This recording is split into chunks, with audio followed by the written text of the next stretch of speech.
Bonne et heureuse année! Wow! C'est parti! Les choses anciennes sont passées. Voici toutes choses sont devenues nouvelles. Amen, amen. Comment va être 2014 avec tout ça? Nous sommes déjà arrivés au premier dimanche du mois de janvier 2014. Comment va être cette année? Serons-nous aussi occupés? Allons-nous faire un meilleur usage de notre temps?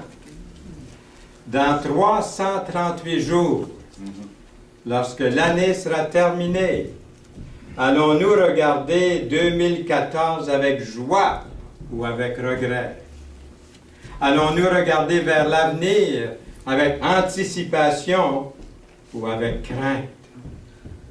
Il y a un passage des Saintes Écritures que je crois peut nous aider à regarder vers l'avenir pour le reste de l'année 2014, si nous voulons y prêter toute notre attention.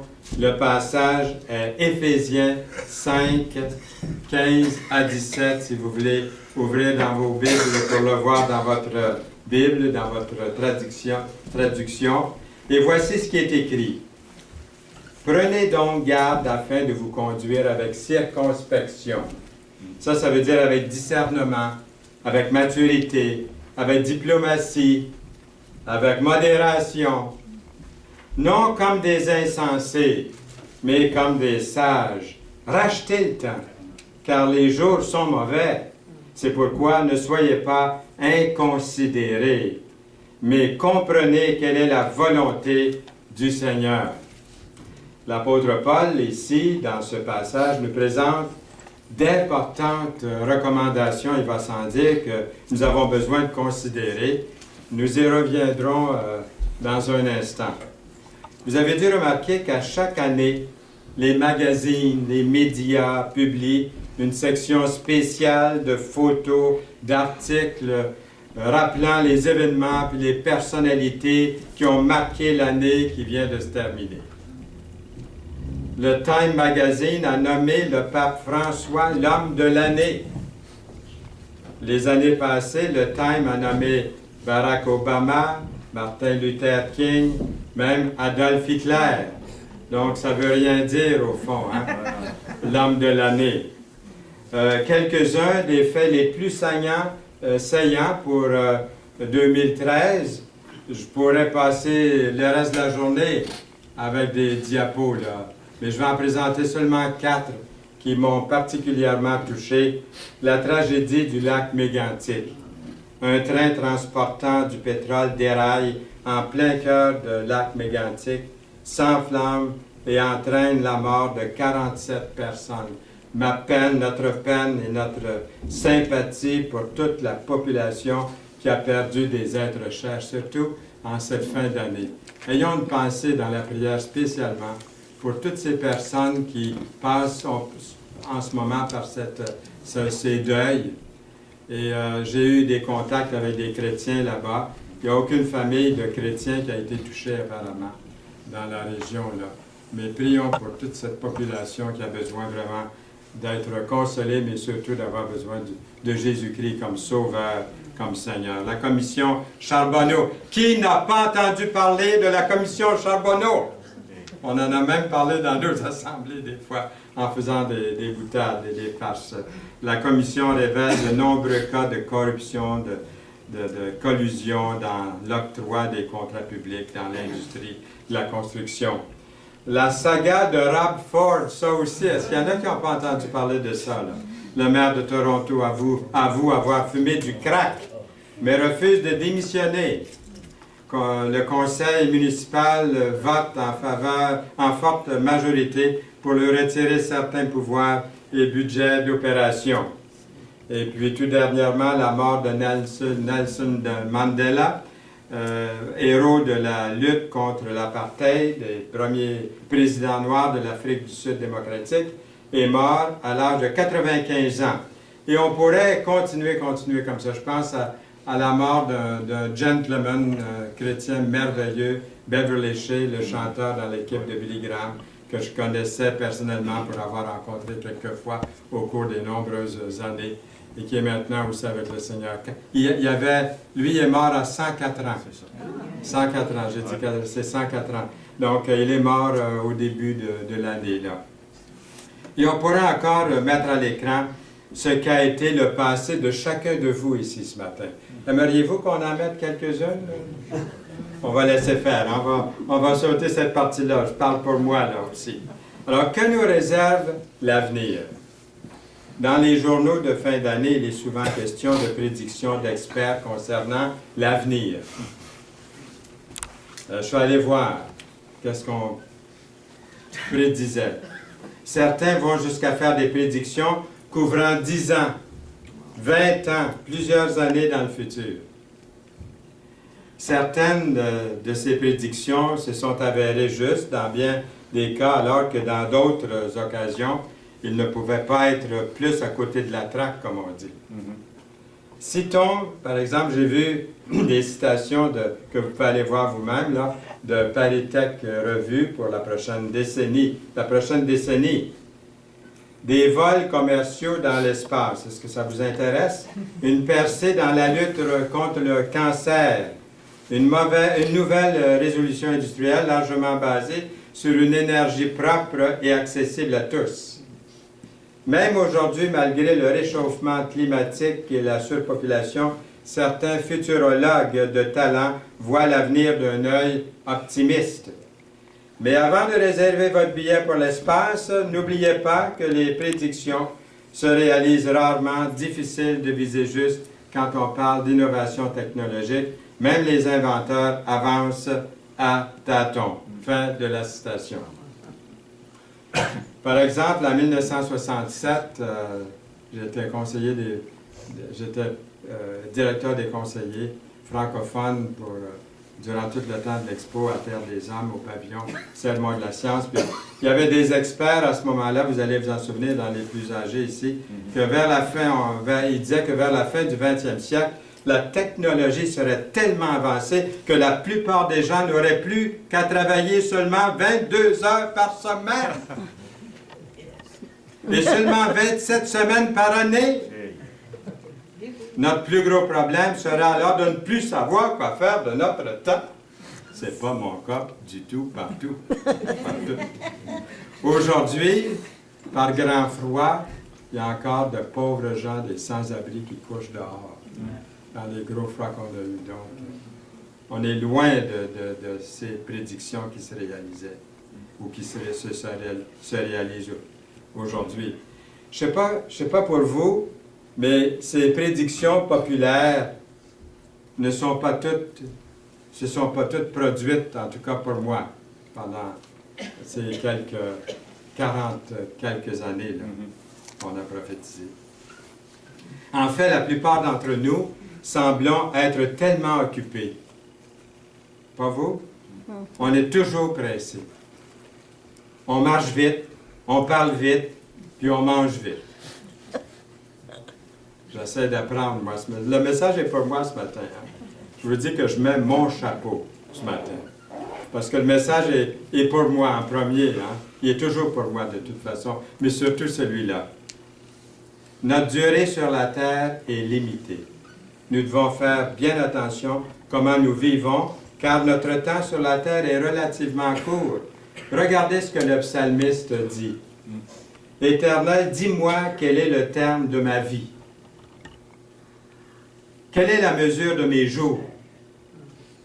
Que je sache combien je suis fragile. » Et il ajoute dans le psaume 90, verset 10, « Les jours de nos années s'élèvent à 70. » Il me semble que ça fait longtemps que c'est derrière moi. Et pour les plus robustes, 80 ans. Avons-nous des robustes parmi nous ce matin? Un ou deux, je pense. Hein? Il y en a qui arrivent tout près, là. Il y en a qui sont déjà là. Hein? Alors, ce sont les plus robustes. Je les loue. Et puis, je les félicite. Merci d'être là avec nous. Et votre humble serviteur, lui, n'est pas loin de ça. 78. 68.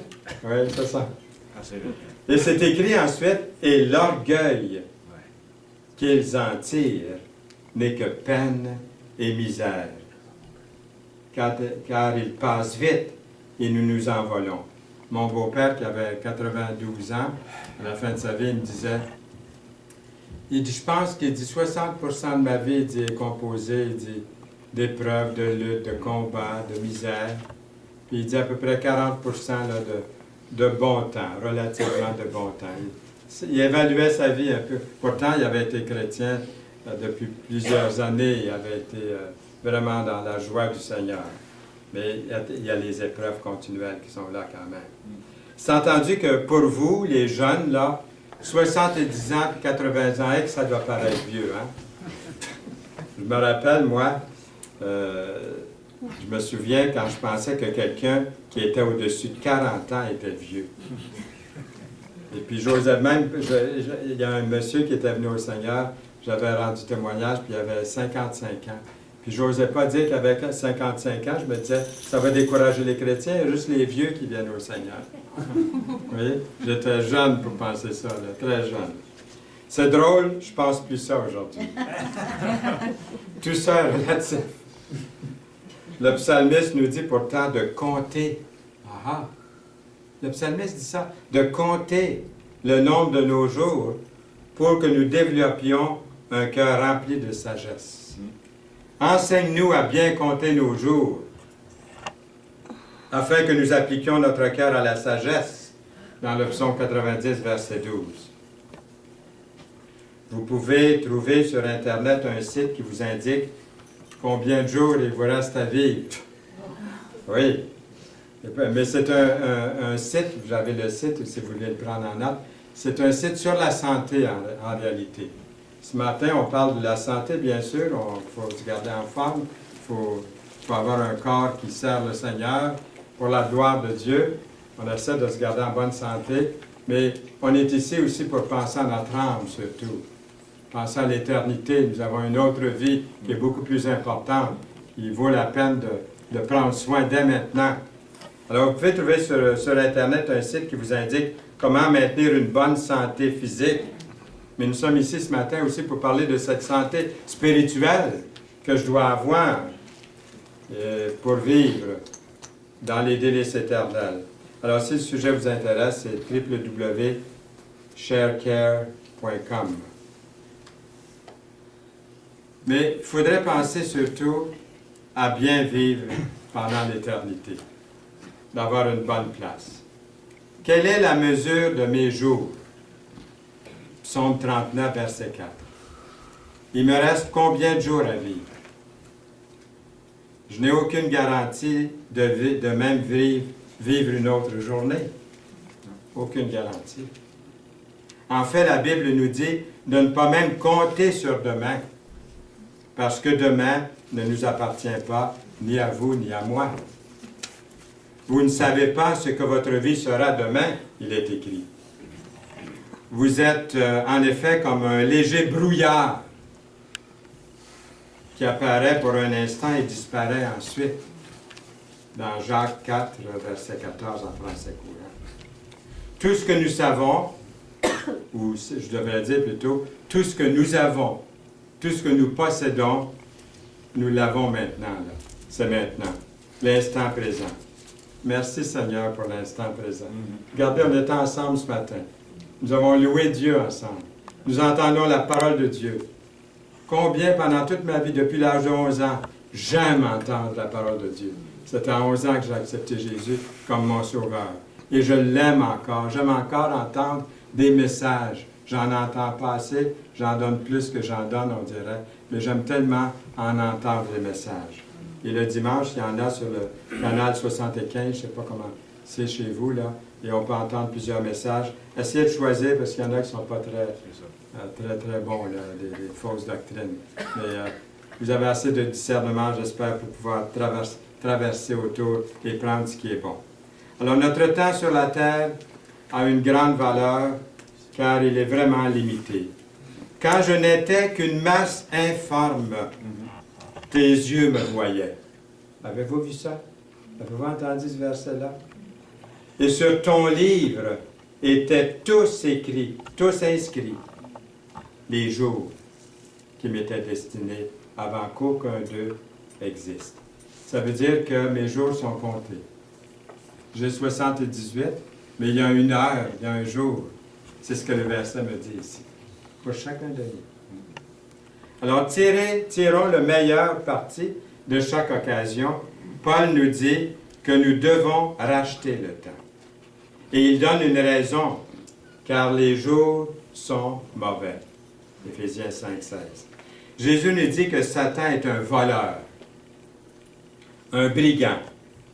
Et une des choses qu'il essaie de faire, c'est de nous voler du temps.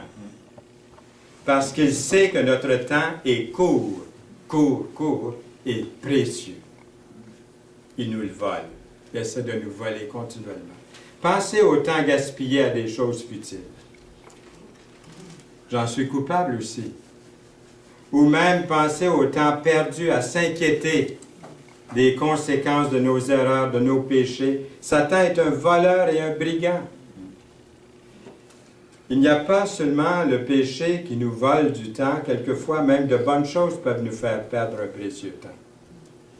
Vous vous souvenez, Jésus est allé chez Marthe et Marie et Marthe et Lazare. Il s'est assis. Puis Marie s'est assise, elle, aux pieds du Seigneur, captivée par les paroles du Seigneur que prononçait Jésus. Pendant ce temps-là, Marthe était dans la cuisine en train de préparer le dîner.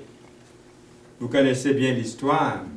Marthe devient frustrée que Marie n'est pas dans la cuisine avec elle à préparer la popote. Puis elle se plaint à Jésus. Je ne sais pas quel ton qu'elle a pris là, mais je vais en prendre un. Seigneur, cela ne te fait-il rien que ma soeur me laisse seule pour servir? Dis-lui donc de m'aider. Le Seigneur lui répondit. Et là, j'ose pas prendre le timbre de voix du Seigneur, mais je vais essayer. Marthe, Marthe, tu t'inquiètes et tu t'agites pour beaucoup de choses. Une seule chose est nécessaire. Marie a choisi la bonne part qui ne lui sera point ôtée. Luc 10, 41. Pensez-vous que Marthe commettait un péché parce qu'elle était dans sa cuisine et préparait un bon repas? Certainement pas. Non, non, non et non. Mais voici le problème que je vois. Le voyez-vous ici? Elle était tellement préoccupée avec ce qu'elle était en train de faire puis qu'elle ne réalisait pas là, que le Fils de Dieu, Emmanuel, Dieu avec nous, était là, dans son salon. Si c'était le salon, là. Elle ne réalisait pas que le Fils de Dieu, le Créateur de l'univers, était dans sa maison. C'est ça. Est-ce que ce n'est pas l'erreur que vous et moi, nous faisons souvent? On est tellement pris ici et là qu'il nous arrive de négliger ce temps précieux concernant les choses de l'éternité. Il y a un médecin du nom de Richard Swanson qui a écrit un livre intitulé « Overload Syndrome », dans lequel il discute d'une des maladies principales de notre époque, de notre siècle, l'anxiété et le stress. Il l'appelle, lui, le syndrome de la surcharge. Et il explique que les gens sont vraiment trop surchargés. Et Richard Swanson écrit, « Les gens sont surchargés. Surchargés de rendez-vous. » Ça, c'est vrai, hein? De rendez-vous. Chez le médecin, chez le dentiste, toutes sortes de rendez-vous pour nos jeunes. Nous sommes surchargés d'engagement, de rendez-vous de toutes sortes. Est-ce qu'ils vivent juste? Ce docteur continue en disant, nous sommes aussi surchargés de possessions. Ça fait, nous, 42 ans que nous habitons dans la même maison. Il y a quelqu'un qui est venu dernièrement, un de mes amis, il a fait la remarque. Il dit, sais-tu, Fernand, il dit, il n'y a plus aucune place sur les murs, puis sur le plancher, il dit, pour ajouter quelque chose. C'est épouvantable. On peut passer, mais c'est plein partout. sous-sol, en haut, partout. Il faudrait déménager. Ça n'a pas de bon sens. Alors, je suis un ramasseux. C'est la même chose avec tout. Il y a quelqu'un dernièrement qui m'a écrit en disant « Fernand, peux-tu nous sortir quelque chose de 1959? On a perdu les affaires. » C'est drôle qu'il savait que moi, je pouvais l'avoir, ça. Alors, je l'ai sorti, puis je l'ai envoyé. Surchargé de possessions. Nos appartements, nos tiroirs. On a peut-être peur de se faire voler. Nous sommes surchargés dans le domaine des acquis. Faisons une vente de garage de temps en temps. Où est-ce qu'est notre vendeur ici? Premier siège. Alors, troisièmement, il est écrit, nous sommes surchargés, dit-il, dans le domaine de notre travail. Surchargés d'informations aussi. On se lève tôt, on affronte la circulation, on fait face à des conditions de travail parfois intolérables. Parce qu'il le faut, on n'a pas le choix. Puis il ajoute une surcharge d'informations. Puis surtout aujourd'hui avec Internet, il avoue qu'en tant que médecin, il doit lire 220 articles par mois comme médecin, seulement pour se tenir au courant des changements dans sa profession de médecin.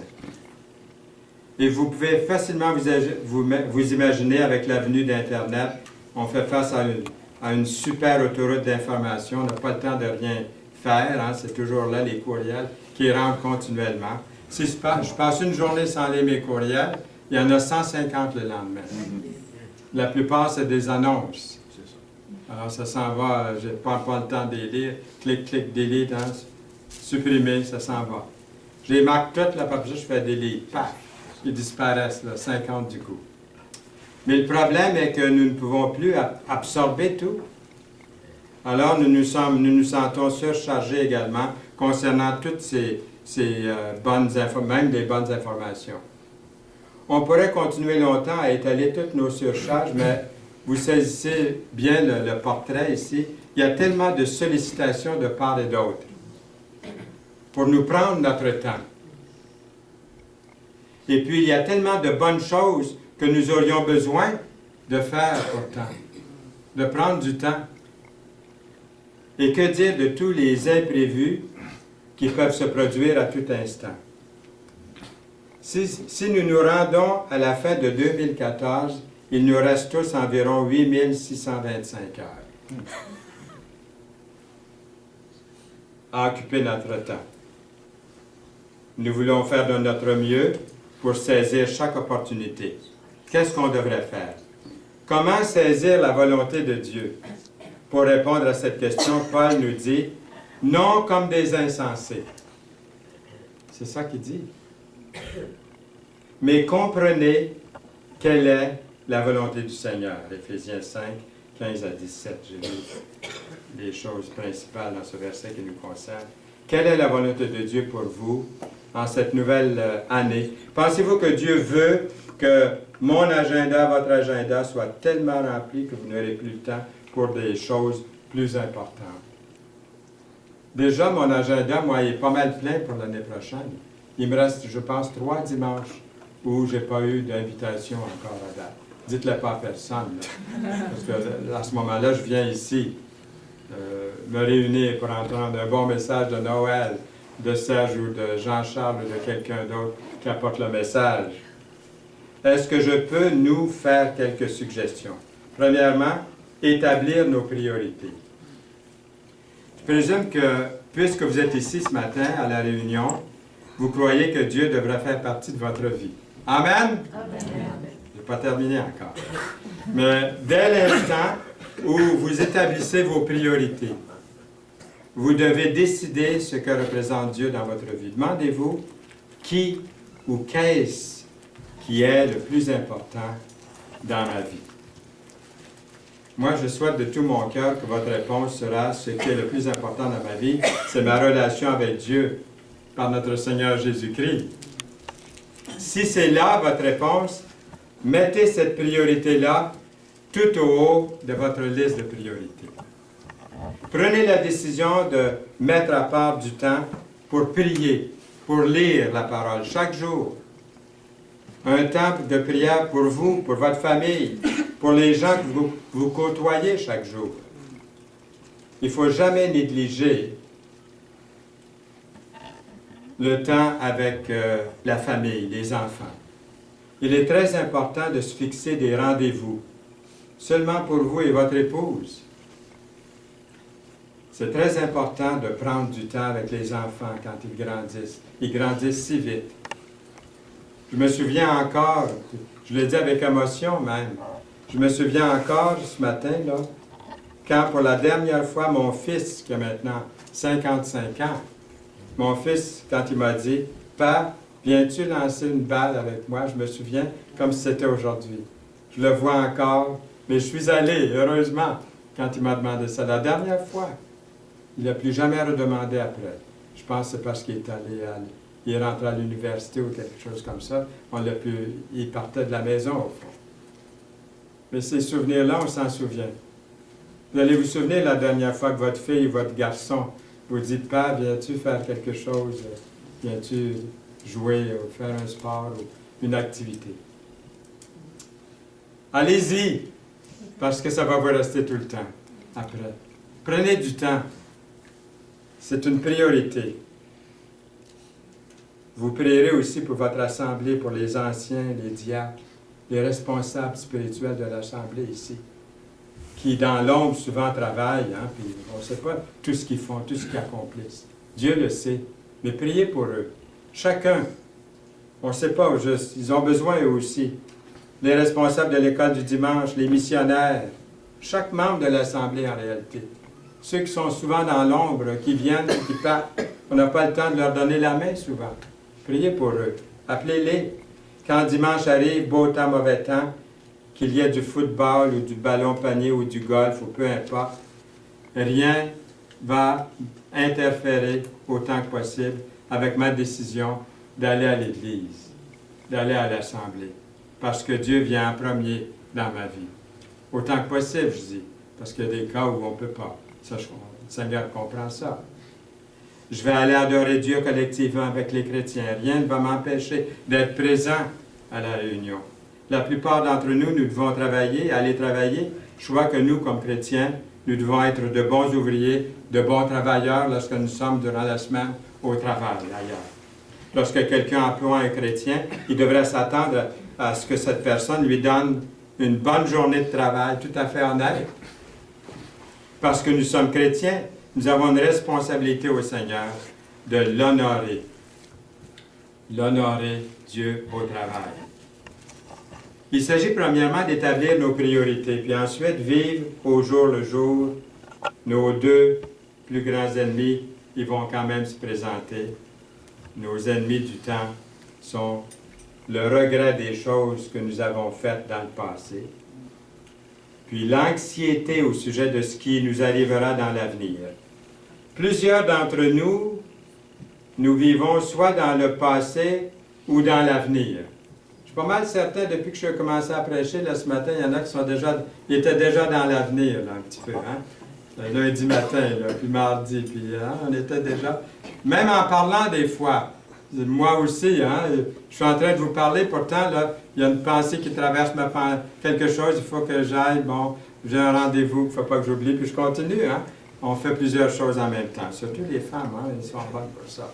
On dit qu'ils sont mieux que les hommes pour faire plusieurs choses à la fois, là, en même temps.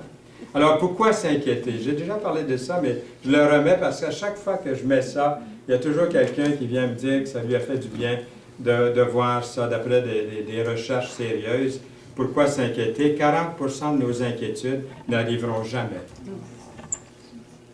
Mettons ça dans notre pipe, hein, comme dit l'expression.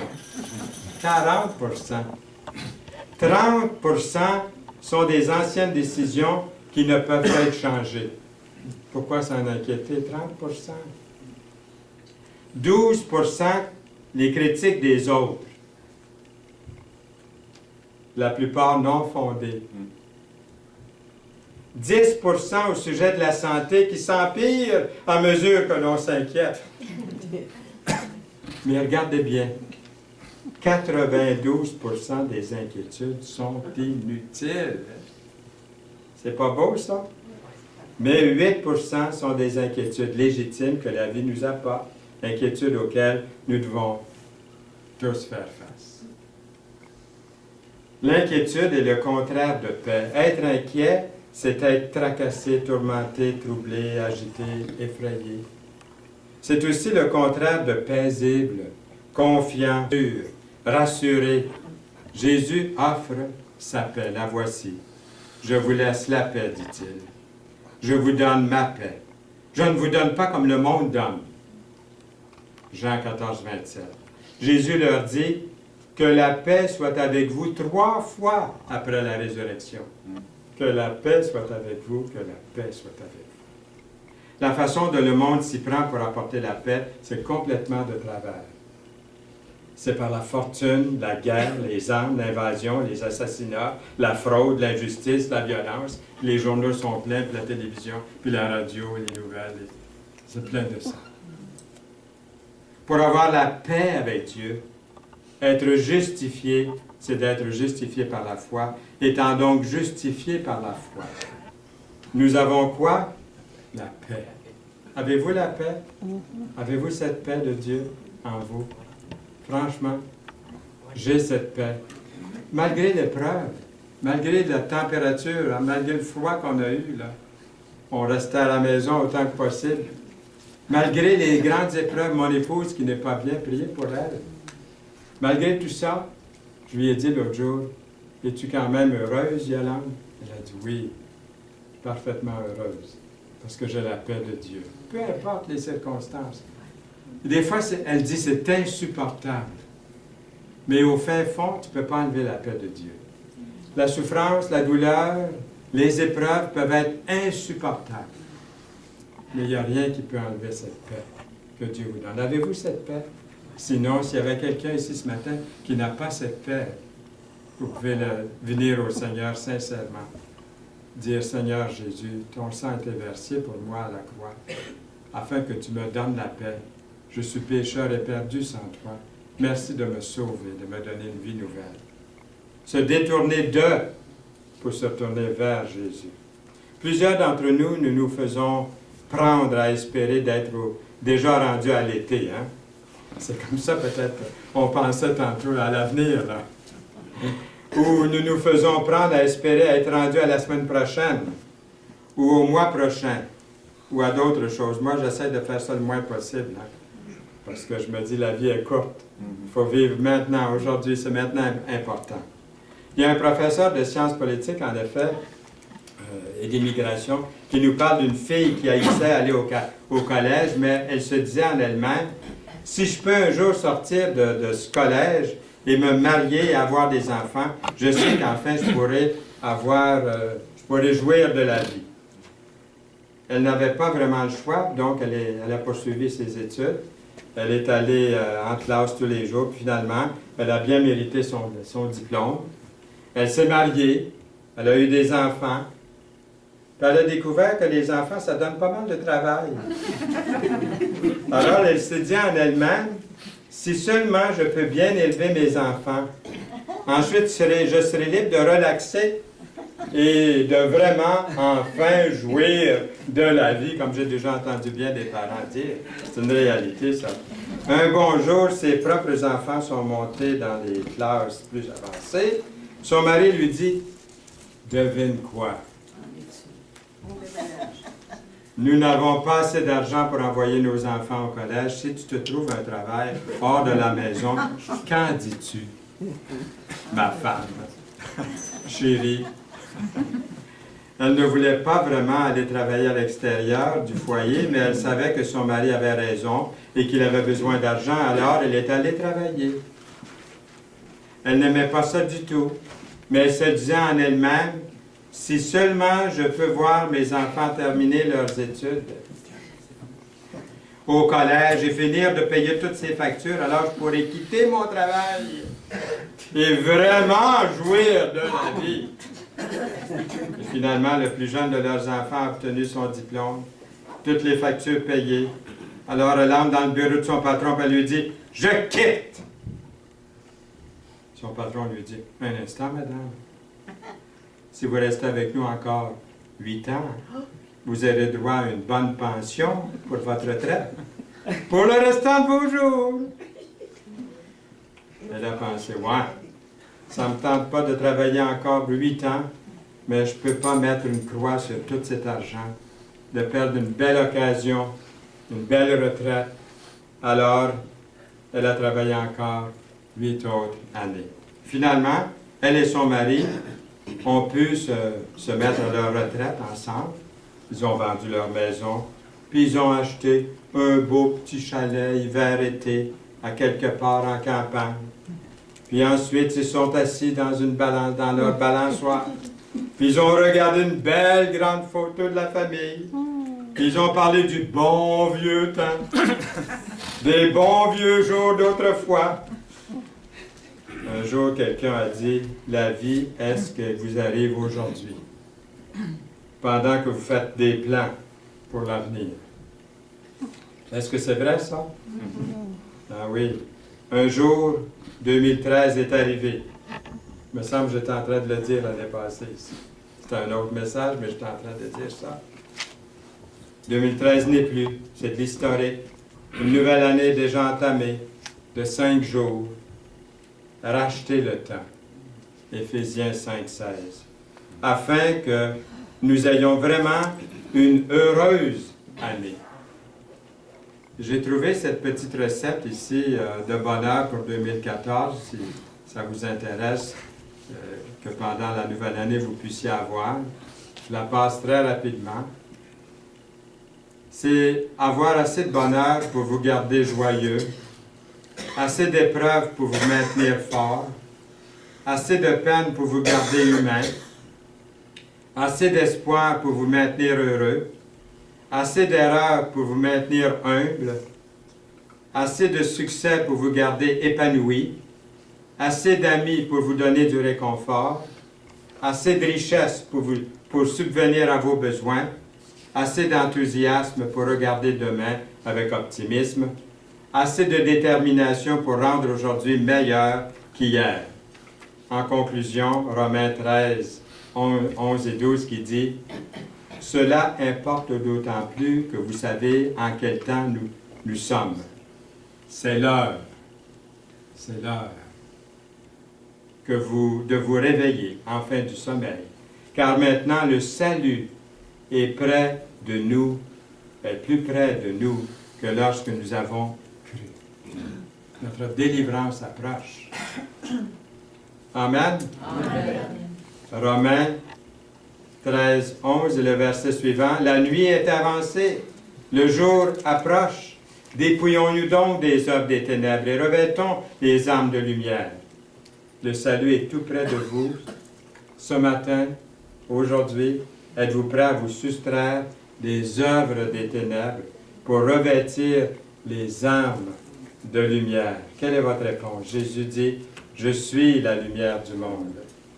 Celui qui me suit ne marchera pas dans les ténèbres, mais il aura la lumière de la vie. » Alors la prière, ça pourrait être ce matin, cette prière, je la fais. Moi aussi, Seigneur, s'il te plaît, aide-moi à utiliser les 8650 heures environ qui pourraient être à ma disposition cette année, à les utiliser le plus sagement possible pour toi et pour ta gloire. Amen. Amen. Amen. Que Dieu soit loué. Seigneur, merci pour ta parole. Nous voulons te mettre devant et suivre tes pas, marcher dans tes traces. Merci de nous porter de temps en temps, lorsqu'il n'y a seulement qu'une trace sur cette plage du monde, c'est que tu nous portes pendant les temps difficiles. Merci Seigneur. Tiens notre main. Nous te prions au nom de Jésus. Amen. Lis ta Bible, prie à chaque jour, prie à chaque jour, prie à chaque jour. Lis ta Bible, prie à chaque jour, et tu grandiras, et tu grandiras, et tu grandiras. Lis ta Bible, prie à chaque jour. avec les instruments.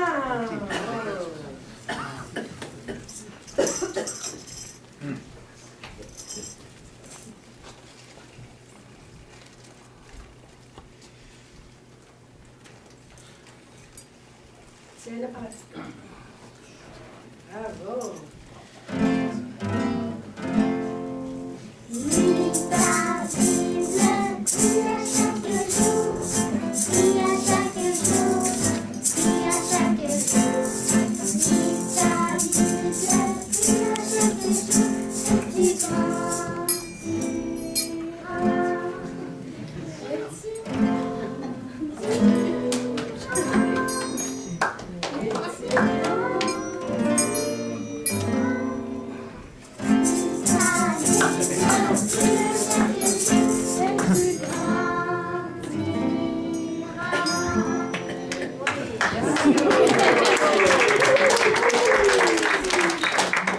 On prend l'autre instrument. Nous allons chanter comme le temps passe. Ok.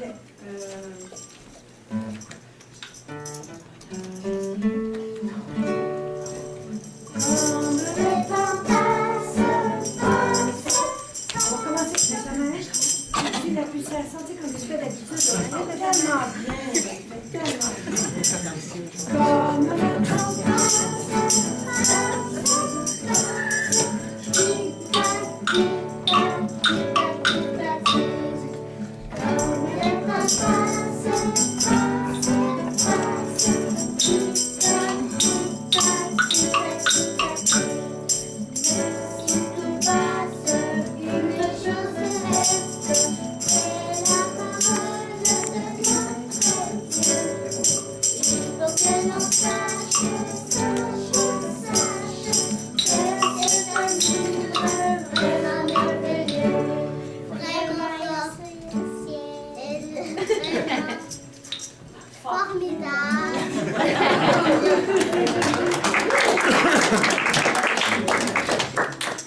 Dis-le fort, Benjamin, comme tu me l'as dit en haut. Je disais, franchement, pas si fort, là.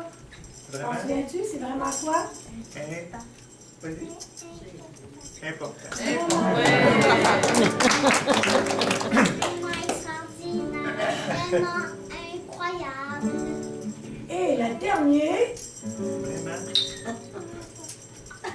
important. C'est tout.